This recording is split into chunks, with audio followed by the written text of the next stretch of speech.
Lena and I went out on a different dates trying to know each other more better before we could execute our plans. The day of Battle of the Bands arrived with perfect summer weather, clear skies, warm sun, the kind of day that felt full of possibility. I spent the morning at my parents' house, trying on different outfits, redoing my makeup 3 times, generally being a nervous wreck. "You look beautiful, Mia," my mom said, watching me from my bedroom doorway. "But you're going to wear a hole in the floor with all that pacing." "What if this is a mistake?" I asked, voicing the fear that had been growing all day. What if kissing Lena in public, in front of Ella? What if it makes everything worse? Worse than being cheated on for 6 months? Worse than being lied to every day? My mom came and sat on my bed. "Mia, this Lena girl. She makes you happy. I've seen it. You smile again. You laugh. You're yourself again. But what if I'm just rebounding? What if? What if you're just letting yourself be happy with someone who actually deserves you?" My mom interrupted gently. "Sometimes the best revenge isn't about hurting the person who hurt you. It's about showing them that you've moved on to something better." She was right. This wasn't just about revenge anymore. This was about claiming my happiness, about refusing to let Ella's betrayal define me. I settled on a black leather skirt, a deep red crop top that showed just enough skin, and the leather jacket. My pink hair was styled in waves, my makeup dramatic but not overdone. I looked confident, sexy, and powerful. I looked like someone who had moved on. The Echo was already packed when I arrived at 7 p.m. The venue was bigger than the Satellite, with a proper stage and professional lighting. There were 7 bands competing, with Crimson Voltage scheduled to perform 5th. Lena was wearing black ripped jeans, combat boots, and a white tank top, her tattooed arms on full display. Her silver blonde hair was looking good. "We're doing this together, remember?" I nodded, trying to calm my racing heart. "Are you ready for this?" Lena asked. "As ready as I'll ever be." The first 4 bands performed, each one good in their own way. I watched from the side stage, my stomach in knots. I could see Ella in the crowd, her black hair pulled into a high ponytail, wearing a blue dress I'd never seen before. She looked tense, her eyes darting around like she was looking for someone. Then it was Crimson Voltage's turn. They took the stage to enthusiastic applause. They'd won this competition twice before and had a loyal following. Lena grabbed the microphone. "Good evening, Echo. We're Crimson Voltage, and we've got some new material for you tonight." Her eyes found mine in the crowd.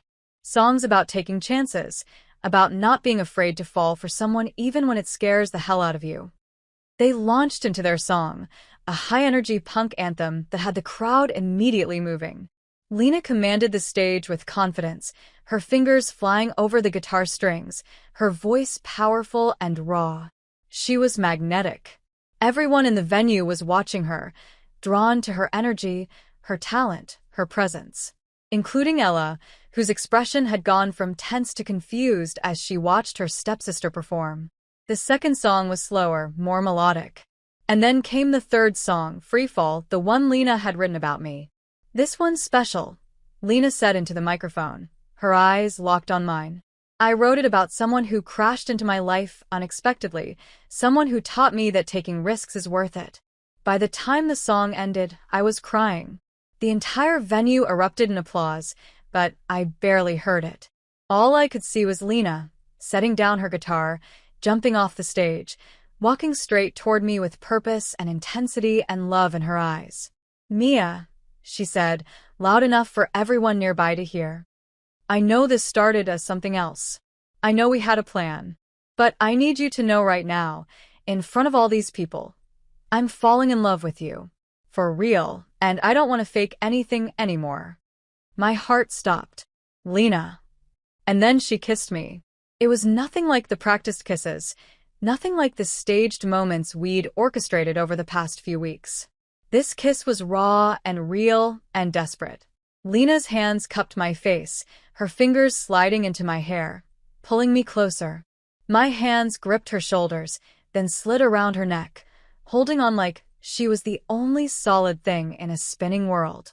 Her lips moved against mine with certainty, with passion, with promise. When her tongue traced my bottom lip, I opened for her immediately, deepening the kiss. She tasted like mint. The crowd was cheering, whistling, but I barely registered it. All I could feel was Lena, her hands on my face, her lips on mine, her body pressed against me. "I love you," she whispered, just for me. "I know it's too soon. I love you too." That's when I heard it. That's my stepsister, you monkey! Hey everyone, don't forget to subscribe. Click the button right here. Ella's voice cut through the noise of the crowd, shrill and furious. We broke apart and turned to see her pushing through the crowd toward us, her face red with rage and humiliation. Everyone turned to stare. Everyone started laughing. At her outburst, at her obvious jealousy, at the spectacle she was making of herself. "No." Ella yanked her arm away, storming up to us. "This is sick. Mia, you're doing this to hurt me. You're using my own stepsister to get revenge." The laughter grew louder. People were filming now, phones out, capturing every moment of Ella's meltdown. "Actually," Lena said calmly, "Mia's not using me for anything. We're together. For real. Deal with it." "You can't be serious." Ella's voice was getting higher, more hysterical. "Mia, we were together for 4 years. For years. And you're just going to throw that away for her?" "You threw it away," I said quietly, but my voice carried in the sudden silence. "You threw it away when you cheated on me for 6 months, when you lied to me every single day, when you betrayed me with my best friend." Sarah. "That was a mistake." "No, this was a mistake." I gestured between us. "So, what, you're going to date her now? Date my stepsister? You're seriously that petty?" "I'm not dating her to hurt you," I said, and I meant it. "I'm dating her because she's being honest, because she makes me happy, because she treats me the way I deserved to be treated." The crowd burst into laughter again. Ella looked around, seeming to realize for the first time how many people were watching, how many were filming, how thoroughly she was humiliating herself. "You're going to regret this," she hissed at me, tears streaming down her face. "Both of you." I should have felt triumphant. This was exactly what I'd planned. Ella publicly humiliated, everyone seeing her true colors, her perfect image shattered. But all I felt was relief. Relief that it was over. Relief that I was free of her. Relief that I had Lena's arms around me and a future that had nothing to do with Ella's betrayal. I was too busy processing everything that had just happened. Ella's meltdown had been captured on dozens of phones and was already circulating on social media. By the time we left the Echo around midnight, #MonkeyStepsister was trending locally and the video had thousands of views. "I should feel bad about that," I said as Lena and I sat in her Jeep in the parking lot, scrolling through the posts. "But I don't." "She did it to herself," Lena said pragmatically. "Nobody forced her to make a scene. She could have walked away with dignity." Lena put her phone away and turned to me. "Fell in love. Together." She smiled. Yeah. "That too. So what now?" "Now we figure out how to actually be a couple. A real couple. Not just a revenge plot." I like the sound of that. Lena leaned over the center console and kissed me softly. "Come home with me tonight?" I'd like that. At her apartment, we didn't immediately fall into bed. Instead, we sat on her couch, my head on her shoulder, her arm around me, just being together. "Can I ask you something?" I said after a while. "Anything." She said, "When did you know this was real for you?" Lena thought about it. "Remember that first night at the Rusty Nail, when you told me your plan?" "Yeah. I thought you were cute then, but I figured it was just physical. Then we started spending time together, and I realized you were funny and smart and resilient. But that moment I knew I was in trouble. For me, it was the night you wrote that song. I admit it.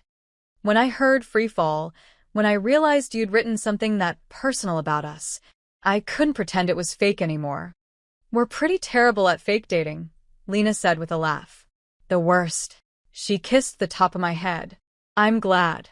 I'd rather have this, whatever messy, complicated, real thing this is more than something fake and easy." That night, we made love properly for the first time. Not rushed, Not desperate, but slow and thorough and real. Lena took her time learning my body, finding every spot that made me gasp, every touch that made me arch into her. "You're so beautiful," she murmured against my skin, her hands everywhere, her lips following. When her fingers slid inside me, when she moved with perfect rhythm. "Lena," I cried out, gripping her shoulders, trembling. "That's it, baby," she breathed. "I've got you." "Mia, fuck." I kissed her deeply as I moved my fingers, wanting to taste her pleasure, wanting to give her everything she'd given me. We fell asleep tangled together, exhausted and happy and completely in love. The next morning, I woke up to my phone buzzing incessantly. Dozens of messages from friends, family, even people I hadn't talked to in years. From Jennifer, "Girl, I saw the video. You're a legend. Call me." From my mom, "Mija, please tell me that girl you kissed is treating you well. Your father wants her phone number to have a talk." From Priya, "London, you absolute icon. The video made it all the way to London." Ella looked insane. But the message that mattered most was from Lena, even though she was sleeping right next to me. "Lena, good morning, girlfriend. Last night was perfect. All of it. But especially the part where I got to fall asleep with you." I smiled, waking her gently. "Morning," she mumbled, her eyes still closed. "Morning. We're kind of internet famous." Saw that. Worth it. Completely worth it. Over the next few weeks, life settled into a new rhythm. I started a job at a digital marketing firm in Santa Monica. Lena's band started getting more gig offers after their battle of the band's victory. We spent our free time together, her teaching me guitar, me helping her with social media strategy for the band, both of us just existing in each other's space. We went on proper dates, dinners, movies, concerts. We met each other's friends properly. My parents officially met Lena over Sunday dinner, and despite my dad's initial intimidation tactics, "What are your intentions with my daughter?" they ended up loving her. "She's good for you," my mom said as we washed dishes while Lena helped my dad with something in the garage. "She makes you laugh. She sees you." "She does," I agreed. Ella, meanwhile, became a non-entity in my life. I blocked her on everything, and while I occasionally heard through mutual friends that she was going through a rough time, I felt nothing. No pity, no satisfaction, just nothing.